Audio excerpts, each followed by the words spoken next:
하나님 말씀 보겠습니다. 은혜 받으신 하나님 말씀 로마서 8장 12절에서 14절 말씀이 되겠습니다. 우리 다 같이 말씀을 봉독하겠습니다. 그러므로 형제들아 우리가 빚진 자로 돼 육신에게 져서 육신대로 살 것이 아니니라. 너희가 육신대로 살면 반드시 죽을 것이로되 영으로서 몸의 행실을 죽이면 살리니 무릇 하나님의 영으로 인도함을 받는 사람은 곧 하나님의 아들이라. 아멘. 저는 오늘 여러분과 함께 로마서 8장 12절에서 14절 말씀으로 가지고 영으로 사는 사람이란 제목의 말씀으로 은혜 나누기를 간절히 원합니다. 우리 인간은 영의 사람이 있고요, 혼의 사람이 있고요, 육의 사람이 있다고 말할 수 있습니다. 먼저 우리가 봐야 될 사람이 어떤 사람이냐, 바로 육신의 일로 사는 사람이라고 말할 수 있습니다. 육신의 일로 사는 사람, 바로 육에 속한 사람이라고 말합니다. 이 사람은 영의 하나님을 인정할 수 없는 사람, 하나님을 인정치 않는 사람이라고 말합니다. 이러한 사람은 육신적인 감각에 의지합니다. 더 나아가서 눈에 봐야 되고요, 몸으로 겪어야 되고 체험해야 되고 만져봐야 그 실체를 인정합니다. 하나님은 영이십니다. 그렇기 때문에 눈에 보이지 아니하십니다. 손으로 잡으려고 해도 잡을 수가 없습니다. 그러니까 육에 속한 사람이 하나님을 인정할 수 있느냐? 불가능한 일입니다. 눈에 보이지 않잖아요. 손에 잡히지 않습니다. 하나님을 인정한다? 불가능하다는 얘기입니다. 그들은 이렇게 얘기합니다. 하나님 당신을 보여주면 믿겠다고 말합니다. 그러나 육은 하나님을 만날 수 없다고 성경은 말합니다. 아담의 불순종으로 인해서요, 육신은요 흑인이 흙으로 돌아가라고 말했습니다. 그러니까 육신은 타락한 몸이라 육은 흙으로 돌아갈 수밖에 없고 죽음을 맞이할 존재라고 성경은 기록하고 있기 때문에 그렇습니다. 그 때문에 타락한 육신대로 살면 우리의 신앙생활은 절대로 하나님을 만날 수가 없습니다. 육신적으로 산다는 건 하나님 나라와 상관이 없고 하나님의 영을 인정하지 않기 때문에 하나님이 온 세상을 주장하시는 것을 바라볼 수가 없다는 것을 성경은 말합니다. 성경은 하나님 나라 영적인 것에 관심이 없는 사람, 자신의 본능에 의해서 본능적으로 이기적으로 욕심에 의해 행동하는 사람들을 바로 육계에 속한 사람이라고 성경 기록합니다. 그러다 보니 성경은 육신의 일, 육체의 일에 대해서 분명하게 지적하고 있습니다. 한번 성경 보겠습니다. 갈라디아서 5장 19절에서 21절 말씀입니다. 육체의 일은 분명하니 곧 음행과 더러운 것과 호색과 우상숭배와 주술과 원수 맺는 것과 분쟁과 시기와 분냄과 당짓는 것과 분열함과 이단과 투기와 술취함과 방탕함과 또 그와 같은 것들이라. 전에 너희에게 경계한 것 같이 경계하노니 이런 일을 하는 자들은 하나님 나라를 유업으로 받지 못할 것이요. 성경은 말하고 있습니다. 바로 육체에 의해서 움직이는 사람들에 대한 일을 소상하게 분명하게 성경 기록하고 있는 것입니다. 여기서 말한 것처럼 육체의 포로가 되지 않게 해서 유혹당하지 않게 해서 경계한다, 경고한다 라고 바울을 통하여 우리에게 설명하고 있는 것입니다. 그러면 이것을 우리가 어떻게 설명하면 될까요? 우리가 오늘날 사는 모든 세계에 문제가 발생하는 일들을 많이 봅니다. 우리가 사는 세계의 작은 문제부터 큰 문제까지 사회, 경제, 정치 모든 삶에서 부딪히는 분들이 많이 일어납니다. 그런데 그 근본 원인이 어디 갔느냐? 성경은 뭐라고 그랬냐? 이 육체의 일 때문에 이루어진다라고 성경은 말합니다. 사람들이 정상적인 삶을 살지 않고 유혹의 욕심을 쫓아 탕심을 가지기 때문에 본능적인 그 삶이 사람들로 하여금 분쟁을 일으킨다는 사실입니다. 그 탐심은 철저하게 육신의 일이라고 성경은 기록하고 있습니다. 만약 사람이 정상적인 삶을 살고요, 양보하고 욕심 없이 살면 아마 그 사회와 그 나라는 평안하고 안심하며 살 수 있을 것입니다. 세상에 있는 모든 물건들 그리고 세상에 있는 모든 양식들은요, 지구상에 있는 사람들이 먹기에 부족하지 않도록 하나님은 풍족하게 주셨거든요. 그런데 이것을 더 가지려고 하는 사람들, 다투려는 사람들, 자기가 더 그것을 챙기려는 사람들 때문에 문제가 발생한 것입니다. 정치나 경제, 사회, 종교 어느 면이든 사람이 탐욕을 갖게 되면 그 탐욕은 우상숭배가 되게 되고 결국 전쟁과 파괴를 가져오고 맙니다. 욕심의 끝은 뭐가 되느냐? 성경은 이렇게 설명하거든요. 욕심은 죄, 죄는 사망으로 가는 길이라고 말하고 있습니다. 야고보서 1장 15절에 욕심이 잉태한 즉 죄를 낳고 죄가 장성한 즉 사망을 낳는다고 성경은 기록하고 있는 것입니다. 그러면 세계대전이 우리가 이러는 건 1차 세계대전, 2차 세계대전이 있습니다. 많은 사람들이 정의, 공의라고 생각하십니까? 아닙니다. 나라들이 전쟁을 일으키는 원인이 있다면 그 원인은 다 욕심 때문입니다. 우리가 아는 것처럼 조금 더 무엇을 갖고자 하는 그 마음, 본능적으로 강한 자가 약한 자를 억압하며 그것을 빼앗는 것이 사람의 육신의 일이라고 성경은 말하고 있기 때문에 그렇습니다. 그러므로 육체의 일을 잘 분별하지 못하면 신앙생활은요, 육신적인 욕심에 의해서 하나님을 바라보지 못할 뿐만 아니라 그 욕심이 눈을 가려져서 자기가 무엇을 잘못하고 어떤 일을 하는지도 모르게 되는 것입니다. 만약 2023년도 혹 우리가 육신의 일에 살았다면 이 시간에는 뭐 해야 되느냐? 회개하셔야 됩니다. 그리고 2024년도는 육신의 욕심에 따라 살 것이 아니라 하나님의 뜻과 하나님의 마음에 합하게 살도록 몸부림쳐야 된다는 것을 알아야 되는 것입니다. 그러면 우리가 더 구체적으로 한번 설명해 보겠습니다. 육신의 일을 그러면 목사님 어떻게 구별해야 됩니까? 라고 저한테 묻는 분이 있습니다. 육체의 일이라는 거 성경에 나온 것처럼 여러 가지 일들이 있지만 우리의 삶 가운데 보면 이것이 육체의 일인지 육신의 일인지 아니면 하나님의 일인지를 어떻게 구별하냐고 저에게 묻는 것입니다. 그러나 성경은 이 부분에 대해서 분별하는 법을 분명히 말하고 있습니다.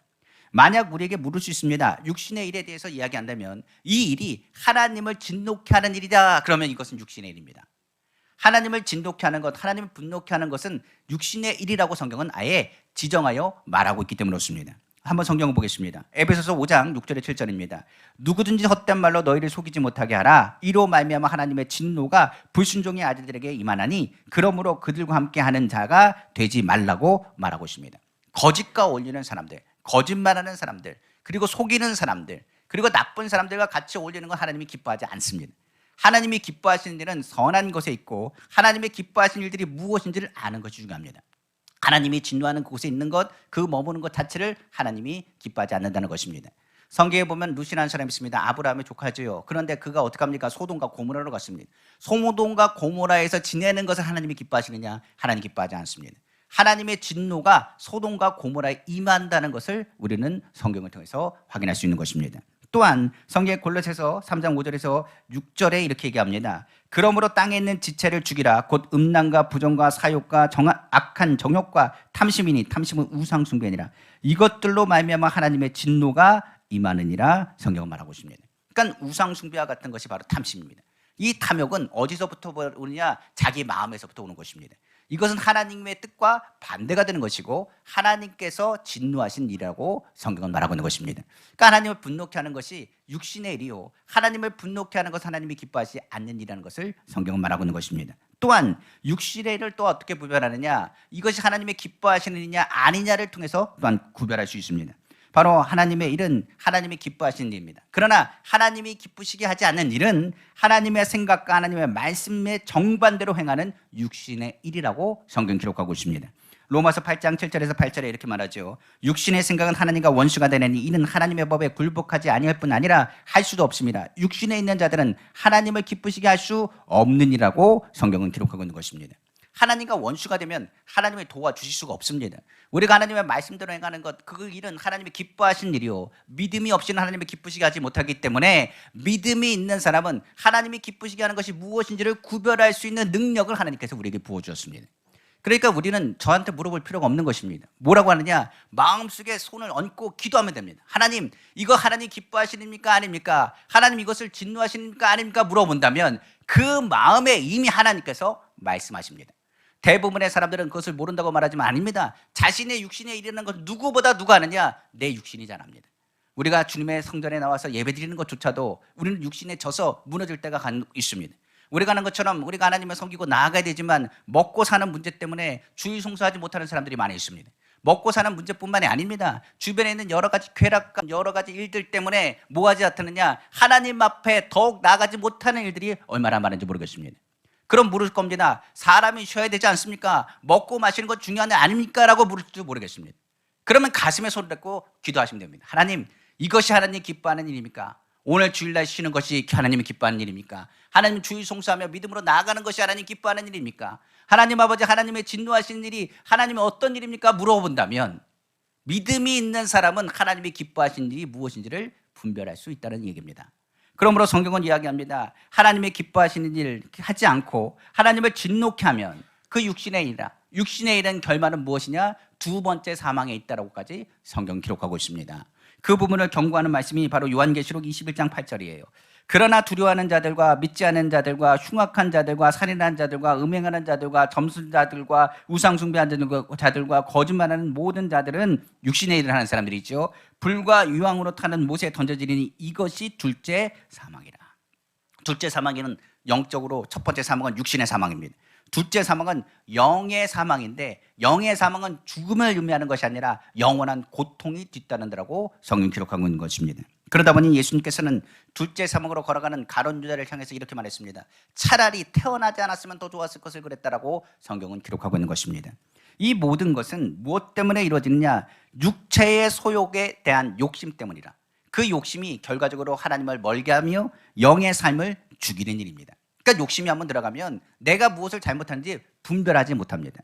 무엇보다 내 마음에 손을 얹고 기도한다 할지라도 욕심이 들어가면 내가 기도하는 하나님의 음성을 듣는 것이 아니라 자꾸만 자기 마음에, 자기 우상에, 자기 생각으로 움직이게 된다는 것이죠.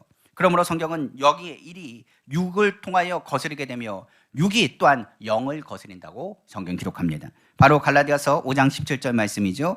육체의 소욕은 성령을 거스리고 성령은 육체를 거스리나니 이 둘이 서로 대적함으로 너희가 원하는 것을 하지 못하게 하려 함이니라. 우리는 하나님을 기쁘시게 하고 싶고 신앙생활을 잘하고 싶고 승리하고 싶고 믿음대로 살고 싶고 하나님 말씀 하나님 기뻐하시는 일을 살고 싶어 하지만 육신이 자꾸만 어떻게 한다고요? 나의 삶을 눌러가지고 하나님께 예배하지 못하게 하고 찬양하지 못하게 하고 기도하지 못하게 하고 예배드리지 못하도록 만든다는 사실입니다. 그러니까 오늘 이 자리에 오신 분들은 육신을 이기고 이 자리에 오신 거예요. 더 나아가서 이 자리에 와서 하나님께 예배하시는 분들, 찬양하고 예배하며 기뻐하고 찬송하는 모든 것조차도 육신을 이기고 지금 하나님을 찬양하고 예배한다는 사실을 우리는 기억해야 됩니다. 그러니까 육을 이기지 않고서는 영으로 하나님께 다가갈 수 없어요. 육신은 끊임없이 말합니다. 너는 안 된다라고 말해요. 그리고 육은 끊임없이 말하죠. 쉬라고 말합니다. 그리고 무엇보다 하나님을 섬기는 사람이 이 부분 하나님 이해하신다라고 이야기해요. 그러나 성경의 말씀처럼 우리가 기도하면 하나님이 무엇을 우리에게 원하시는지를 듣게 되는 것입니다. 그러면 육신의 소욕을 어떻게 물리쳐야 될까요? 성경은 이렇게 얘기합니다. 단호하게 육체의 유혹이 다가올 때는 단호하게 그것을 끊어버리셔야 돼요. 성경에 갈라디아서 5장 24절에 말하죠. 그리스도의 예수의 사람들은 육체와 함께 그 정욕과 탐심을 십자가에 못 박았느니라. 성경은 말합니다. 십자가에 못 박으라는 말, 영으로서 몸의 행실을 죽이라는 말이죠. 이 얘기는 육신의 행실에 대한 그 유혹을 사람이 이길 힘이 없습니다. 그렇기 때문에 그 감정 가운데 우리 삶 가운데 다가오면 단호하게 예수 이름으로 물리쳐야 됩니다. 우리가 2023년도 동일합니다.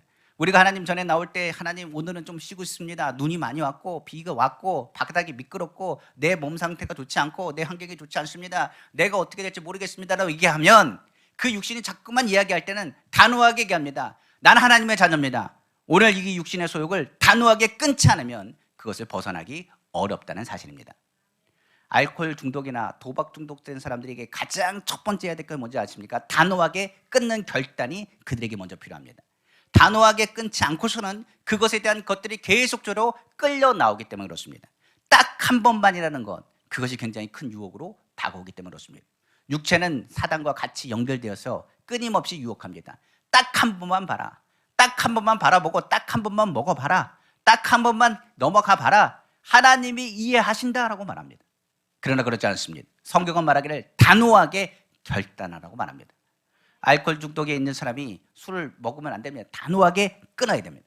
그런데 그가 얘기합니다. 한 모금은 괜찮겠지 하면 이제 한 모금이 한 잔이 되고 한 잔이 두 잔이 되고 두 잔이 되면 어떻게 됩니까? 취할 때까지 자신이 그것을 감당하지 못하게 되는 것입니다.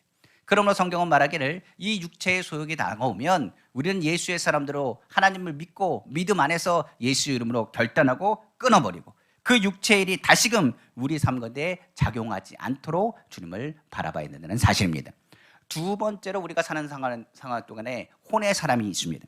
혼으로 사는 사람은 인간의 마음, 인간의 지성을 중심으로 움직이는 사람입니다.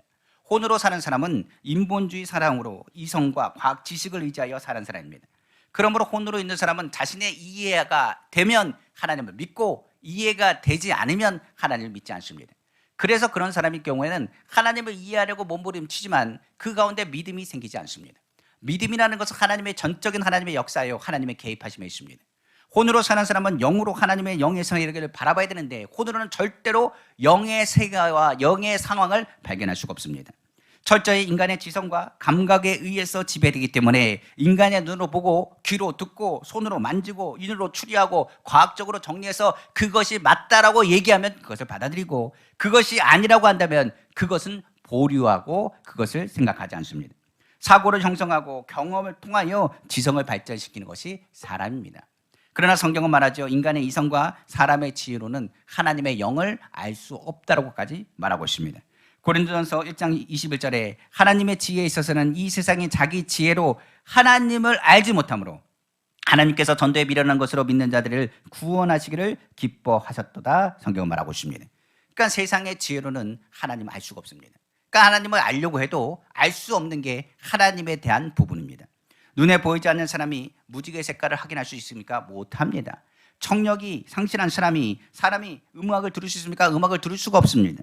사람이 하나님의 역사를 알려고 해도 사람이 그 눈과 영적인 눈과 귀가 열리지 않으면 하나님의 말씀과 하나님의 하시는 일들에 대한 것을 들을 수 없는 것입니다. 고린도전서 2장 9절에 이렇게 말하죠. 기록된 바 하나님이 자기를 사랑하는 자들을 위하여 예비하신 모든 것은 눈으로 보지 못하고 귀로 듣지 못하고 사람의 마음으로 생각하지도 못하였다 함과 같으니라고 성경은 말하고 있는 것입니다. 그러니까 혼으로 선 사람은 성경을 창세기부터 해서 계시록까지 아무리 읽는다 할지라도 그 성경 말씀은 닫힌 책이요 그것을 볼 수가 없습니다. 오늘은 예수 그리스도의 십자가 그 자체가 어리석게 보일 뿐이며 왜 하나님께서 하늘 영광 버리고 이 땅에 왔는지조차 이해할 수가 없습니다. 고린도전서 1장 18절에 십자가의 도가 멸망하는 자에게는 미련한 것이요 구원을 받는 우리에게는 하나님의 능력이라고 말했습니다. 그러므로 이 세상에서는 이 하나님의 십자가의 도에 대한 것을 알 수 있느냐? 절대로 이해할 수가 없습니다. 그러니까 우리가 아는 것처럼 하나님을 섬긴다고 말하지만 혼에 속한 사람이라면 하나님을 알 수 있느냐? 영의 세계를 알 수 있지 못할 뿐만 아니라 우리가 어디에서 와서 무엇 때문에 사며 어디로 가는지조차 답할 수가 없습니다. 인간의 세계에 혼에 있는 사람은 문제를 해결하려고 늘 노력합니다. 가정적인 문제, 세계적인 문제, 지식의 여러 가지 과학적인 문제로 이 모든 것을 해결하려고 열심히 노력하고 연구하지만 결론은 뭡니까? 사람은 죽는다는 것이고 해결할 수 없는 문제가 우리 삶 가운데 얼마나 많다는 것을 깨달을 뿐입니다. 혼으로 사는 사람은 결국은 죽음을 기다리며 영원한 절망을 안고 살게 될 것입니다. 문제는 오늘날 예수 그리스도를 믿는다는 사람들조차도 혼으로 사는 기독교인이 있다는 사실입니다. 우리가 아는 예수 그리스도를 믿는 것은 종교가 아닙니다. 그런데 이런 사람들은 뭐로 생각하느냐? 기독교를 종교로 생각합니다.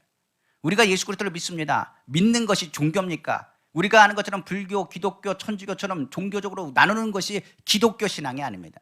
우리의 신앙은 살아계신 하나님과 그의 아들 예수 그리스도를 믿으며 그 믿음으로 섬기는 것이 우리의 신앙 고백입니다. 많은 사람들은 이 부분에 대해서 혼적인 신앙 고백을 하는 사람들은 인본주의 사상을 얘기해서 기독교 정신을 강조합니다. 그래서 이들은 이렇게 얘기합니다. 기독교 정신, 윤리적으로 바라야 되며 사회를 평등해야 되며 지상 천국을 이루기 위해서는 서로가 섬겨야 되며 희생해야 되며 좋은 말은 하면서 복음 증거가 핵심이 아니라 예수 그리스도 영적인 세계와 상관없이 이 삶을 어떻게 하면 잘 살 수 있을까에 목적을 갖습니다. 어떻게 보면 이 부분이 맞는 것 같습니다. 그러나 인본주의 생각은 틀립니다. 하나님이 이 모든 것을 주장하시고 우리에게 말한 것처럼 영의 세계는 이 땅에 있는 세계가 아닙니다.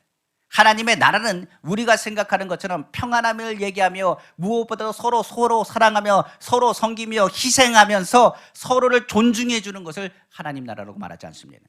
하나님 나라는 하나님이 통치하시는 나라가 하나님 나라입니다. 그렇기 때문에 영으로 사는 기독교인이 아니라 혼으로 사는 사람들은 종교인일 뿐이요 형식적인 기독교인이요 살았다가 죽은 자들이며 그들의 예배에는 예수 그리스도의 보혈도 없고 성령의 불도 인정하지 아니하며 가인의 제단이며 하나님께로 버림받은 제단의 뿌리입니다. 그러니까 영이 없는 교회는 교회가 아닙니다. 성령을 인정하지 않는 교회는 교회가 아닙니다. 성령으로 충만하고 우리가 하나님을 바라보고 믿음으로 섬긴다는 영적인 것을 이야기하지 않는 사람은 영의 사람이 아니라고 한다면 그 사람은 성경에 말하기를 어리석은 사람이라고까지 기록하고 있습니다. 성경이 이렇게 얘기하죠. 시편 14편 1절에 어리석은 자는 그의 마음에 이르기를 하나님이 없다 하는도다. 그들은 부패하고 그 행실이 가증하니 선을 행하는 자가 없도다라고까지 말씀하고 있는 것입니다. 어느 성도가 저에게 기도 제목을 이렇게 내놨습니다. 목사님, 내 머리로는 도대체 예수님을 믿어지지 않습니다. 내가 마음으로 믿으려고 했는데 저도 기도 제목을 하나 내놨는데 이렇습니다. 목사님, 제발 예수님을 믿게끔 기도 좀 해주십시오. 내가 믿으려고 해도 머릿속으로 아무리 생각해도 예수님을 못 믿겠습니다. 제가 그분에게 그랬습니다. 분명 예수님을 머리로는 못 믿습니다. 눈에 보여야죠. 우리가 예수님을 믿는다고 말하지만 무엇을 설명할 수가 없습니다. 분명 머리로는 믿을 수가 없습니다. 혼으로 우리가 생각하는 예수님의 모습을 생각하고 그렇게 산다고 한다면 우리는 예수님의 십자가에 대한 것을 인정하지도 바라보지도 못할 것입니다. 그래서 우리는 예수님의 십자가로 돌아가고 영이신 하나님을 바라보며 나의 삶 가운데 이성과 감정이 아닌 성령의 도우심을 구하게 되는 것입니다. 그때 답을 제가 그분에게 이렇게 얘기했습니다. 제가 아는 권사님 한 분이 있습니다. 그 권사님께서는 예수님이 안 믿어질 때가 있답니다. 신앙생활 하다 보면 예수님이 간혹 의심될 때가 있대요. 공부하는 애들도 그러지 않습니까? 어느 날 그냥 뭐가 일이 잘 되면 하나님이 살아계신 것 같고, 일이 잘 안 되면 하나님이 안 계신 것 같고, 내가 열심히 살아면 하나님이 축복해 주셔야 되는데 축복이 안 되면 하나님 정말 살아계십니까? 내가 정말 정직하게 열심히 신앙생활 했는데 사업도 그렇고 환경도 그렇고 잘 안 되면 이야기하기를 하나님 정말 살아계신 거 맞냐고, 하나님 역사하시면 내 삶에 좀 문제가 해결돼야 되는 거 아니냐고, 하나님 살아계신 거 맞냐라고 이야기하는 사람이 있습니다. 특별히 병든 사람들은요 이렇게 얘기합니다. 좋을 때는 하나님이 계셔요. 그런데 몸이 안 좋으면은요 하나님 안 계십니다. 그래서 얘기합니다. 정말 하나님이 계신 거 맞냐고. 근데 그 권사님이 이렇게 답을 하더라고요. 목사님, 저도 하나님이 살아계실 때가 있고 하나님이 안 살아계실 때가 있대요. 어느 날 예수님 믿는데도 불구하고 내가 예수님 믿습니다라고 고백하지만 안 될 때가 있답니다. 그런데 그 방법을 얘기하시더라고요. 이걸 해치울 방법이 딱 두 가지가 있는데 저는 신앙 고백을 합니다. 첫 번째, 사도신경을 외웁니다. 전능하사 천지를 만드신 하나님 아버지를 내가 믿사오며 그 외아들 우리 주 예수 그리스도를 믿사오니. 그러면서 예수님에 대해서 이야기한대요. 신앙 고백은 내가 입으로 시인하는 거예요. 믿음은 들음에서 납니다. 우리가 신앙 고백할 때 제일 먼저 듣는 게 누구냐? 나의 귀가 나의 음성을 듣습니다. 그러면서 이야기합니다. 신앙 고백을 합니다. 믿음이 생기지 않고 예수님 믿어지지 않을 때 저는 신앙 고백을 합니다. 그리고 나서 뭘 하느냐? 주기도문을 합니다. 주기도문 하늘에 계신 우리 아버지여 이름이 거룩히 여김을 받으시며 나라가 임하시며. 주기도문은 예수님이 가르쳐준 기도가 아닙니까? 그래서 믿음이 생기지 않고 하나님의 의심되는 그 자리에는 무릎 꿇고 주님의 십자가 앞에서 전능하신 하나님, 하나님 아버지 내가 신앙 고백을 하고 주기도문을 하고 주님 앞에 믿음으로 고백하고 하나님이 나의 하나님이 되신 것을 고백하고 하늘에서 뜻이 있는 것 같이 땅에서 이룰 것을 믿고 하나님 아버지 주의 역사가 나타날 것을 고백한다라고 이야기하더라고요. 우리도 그렇습니다. 신앙이라는 것이 그래요. 우리가 육을 갖고 있기 때문에 육신이 끊임없이 우리에게 공격해 들어옵니다. 혼은 이것에 대해서 자꾸만 이성적으로 답을 하라고 이야기해요. 그러나 돌아보십시오. 우리가 사는 것이 기적 아닙니까? 우리가 신앙생활하면서 하나님이 살아계시지 않는다고 한다면 교회는 몇 번이고 무너졌습니다. 은빛교회를 돌아봐도 2023년을 보면 다 하나님의 은혜였습니다.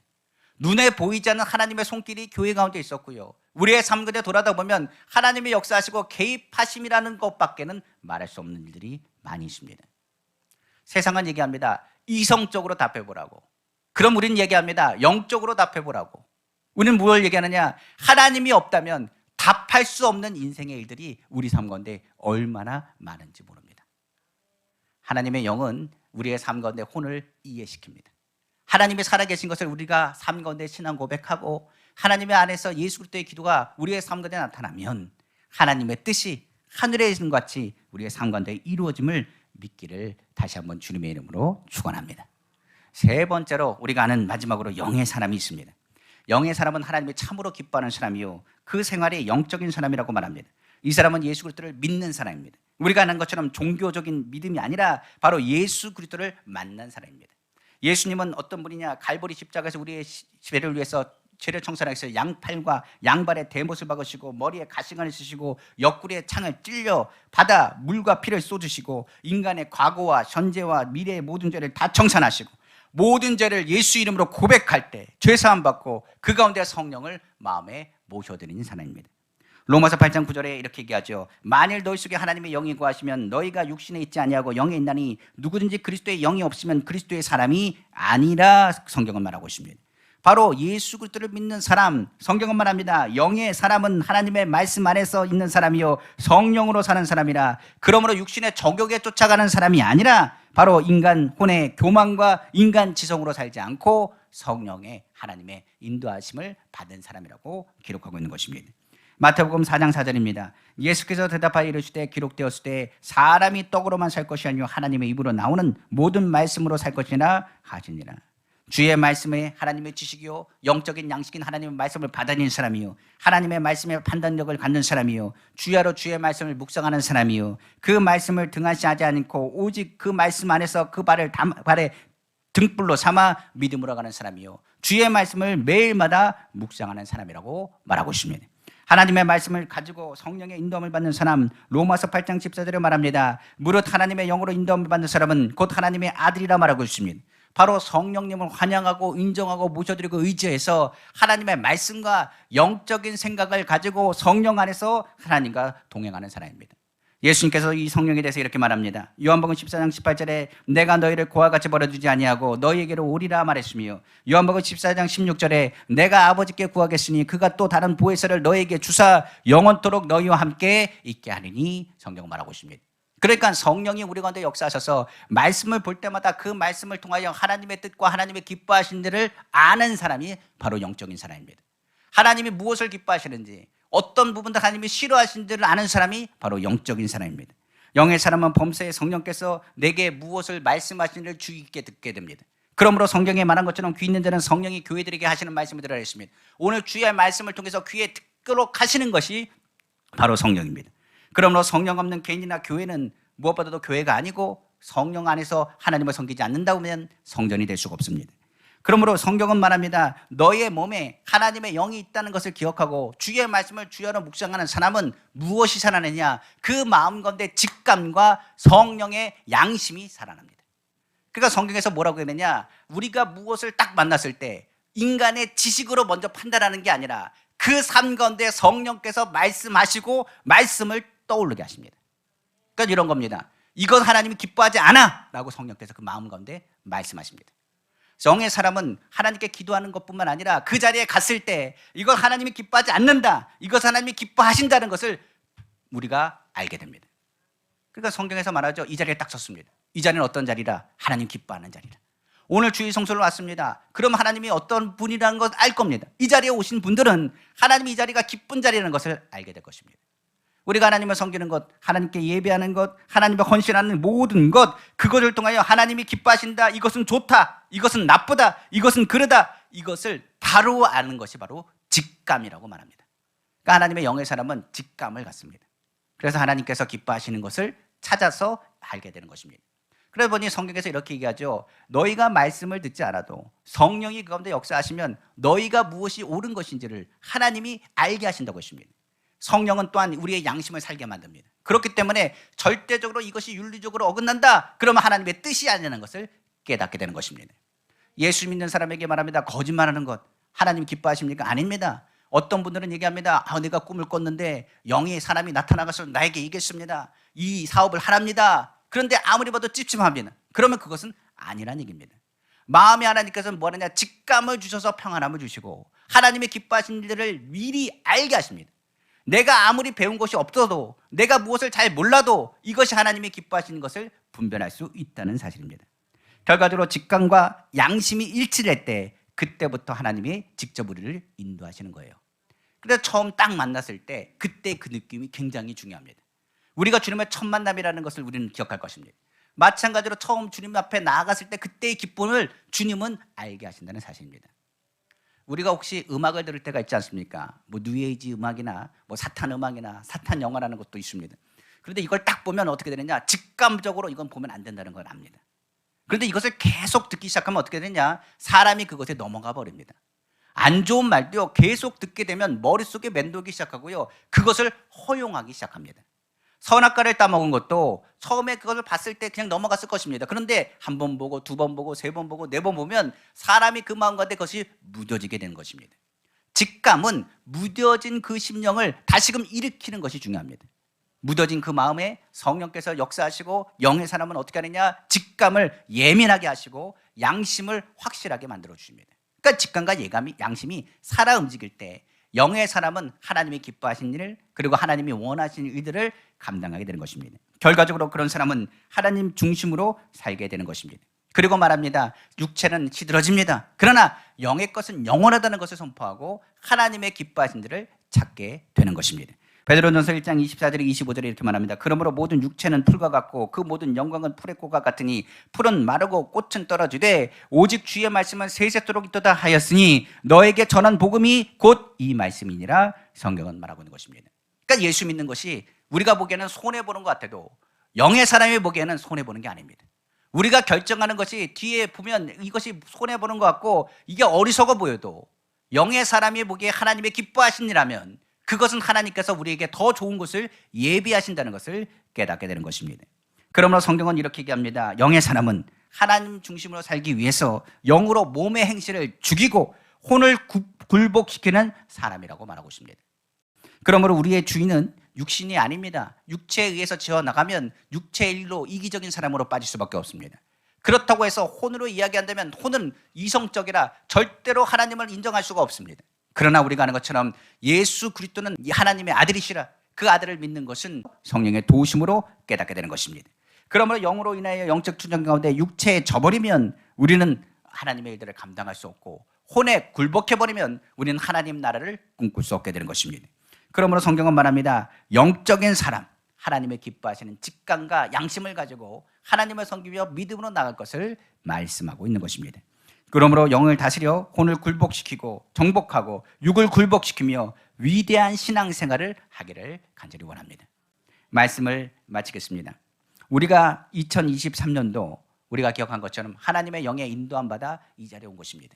수많은 아픔과 고통도 있었고 힘든 일도 많이 있었습니다. 그러나 그때마다 우리가 알 수 없는 손이 우리를 돌봐주시고 우리를 붙잡아서 이곳으로 이끌어 오셨습니다. 이것은 우리가 직감으로도 아는 것이고 양심으로도 아는 것입니다. 우리의 마음에 하나님의 성령께서 우리를 주관하셔서 우리를 붙잡으시고 인도하셨다고 밖에는 답할 수 없는 일들이 이 자리에 있는 것입니다. 우리가 하나님을 섬기는 일, 그 일이 혼으로 이루어집니까? 불가능합니다. 우리가 하나님께 예배하는 일, 육신으로 예배합니까? 불가능합니다. 오늘 영으로 이 자리에 모였습니다. 그리고 오늘 주님은 우리에게 말씀하고 계시는 거예요. 육신대로 샀으면 그 육신의 일을 내려놓고 혼의 판단으로 움직였다면 그 혼의 판단에 대한 것을 보류해 놓고 우리는 우리의 신앙을 오직 예수 그리스도의 십자가를 바라보고 오늘도 성령님을 환영하고 인정하고 모셔드리며 성령 안에서 신앙 고백 가운데 믿음으로 서기를 간절히 원합니다. 우리의 신앙의 기복이 좀 사라졌으면 좋겠어요. 어느 날은 하나님 있다가 어느 날 하나님 없는 분이 아니라 성령 안에서 늘 하나님 동행하고 성숙한 신앙의 모습을 가졌으면 하는 바람입니다. 2024년도는 철저하게 하나님의 영의 인도함을 받아 하나님이 약속하신 자유함을 얻으며 하나님의 풍성한 축복을 누리는 2024년도 새해를 여시기를 다시 한번 주님의 이름으로 축원합니다. 기도하겠습니다.